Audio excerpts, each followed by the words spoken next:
这是一台14年的兰德酷路泽4600，这台车呢曾经发生过一个严重的交通事故，导致大量变形，在上次维修的时候没有修好，现在车整体向左倾斜，还有左前轮向后发生了一个移位，做4轮定位根本做不过来，现在车呢整体持胎还跑偏。水箱框架和左前轮线也没有修好，我们看一下，左前轮线已经出现了开裂，发动机前方出现了漏防漏液的现象，这种情况多数都是随风的损坏。方向机的助力油管出现了漏油的现象，我们看一下方向机也出现了漏油的现象。这次呢，我们把所有有隐患的地方一次性把它解决掉，让它灾祸重生。接下来呢，我们做好防护来开始拆。我们师傅经过1个小时的施工，成功将侧壳和大梁整体分离，装上发动机专用吊装链，把发动机和变速箱整体给吊出来。那个大梁变形挺严重的，主梁已经出现了扭曲，下方的元宝梁，包括下支臂的脚柜，都出现了严重的变形。经和车主沟通啊，车主要求更换一个新的，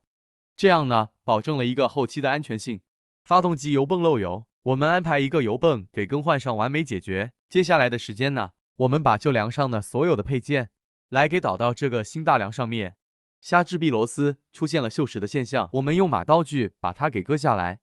这个磁臂经检查出现了变形，胶套也出现了碎裂，安排一对全新的给装上。